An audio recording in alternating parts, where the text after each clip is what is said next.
Laissez-moi vous demander quelque chose. Avez-vous déjà remarqué que les personnes qui parlent le plus de ce qu'elles vont faire, souvent accomplissent le moins? Vous voyez, nous vivons dans un monde où tout le monde veut de la validation, des j'aime, de l'attention, et le moyen le plus facile de l'obtenir, c'est de dire aux gens vos plans, leur dire vos objectifs, leur dire vos ambitions, car quand vous le faites, ils applaudissent, ils vous félicitent, ils disent « Wow, c'est incroyable ». Mais voici le problème, ces éloges trompent votre cerveau. Ils vous donnent l'impression d'avoir déjà accompli quelque chose, alors qu'en réalité, vous n'avez rien fait. Vous avez juste dilapidé votre énergie, votre élan, votre faim. Et que se passe-t-il ensuite? La motivation disparaît et l'action ne vient jamais. Le succès ne se construit pas avec des mots. C'est construit sur le silence. C'est construit sur des nuits tardives et des matins précoces. C'est construit sur un travail que personne ne voit et que personne n'applaudit jusqu'à ce que les résultats parlent d'eux-mêmes. Alors la prochaine fois que vous ressentez l'envie d'annoncer vos plans, ne le faites pas, retenez-le. Laissez la pression monter. Laissez le monde se demander ce que vous faites, car lorsque vous arriverez enfin, lorsque vous accomplirez enfin ce que vous aviez prévu de faire, ce ne sera pas parce que vous en avez parlé, mais parce que vous l'avez fait. Ne dites jamais aux gens ce que vous faites, montrez-leur.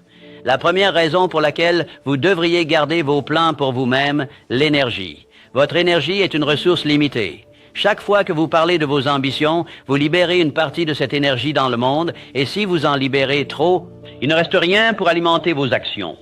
Réfléchissez. Combien de fois avez-vous dit à quelqu'un que vous alliez commencer quelque chose de nouveau, et ensuite vous ne l'avez jamais réellement fait? Pourquoi cela arrive-t-il? Parce que parler vous donne une fausse impression d'accomplissement. Cela satisfait cette petite partie de votre cerveau qui aspire au progrès sans réellement en faire. Les personnes les plus prospères au monde ne gaspillent pas d'énergie à parler. Elles la canalisent dans l'action.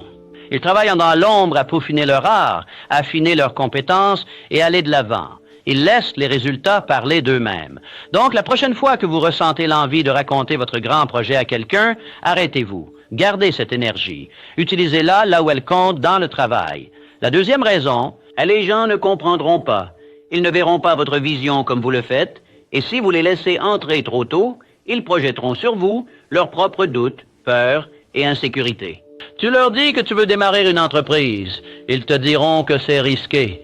Tu leur dis que tu veux changer de carrière, ils diront « Tu es sûr? Cela semble difficile. » Pas parce qu'ils veulent te blesser, mais parce que la plupart des gens ne voient le monde qu'à travers leur propre limitation.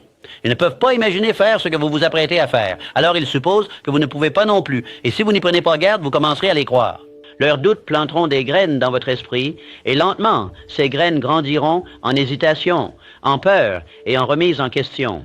C'est pourquoi les plus grands visionnaires, les plus grands créateurs, ils travaillent en silence. Ils construisent en secret.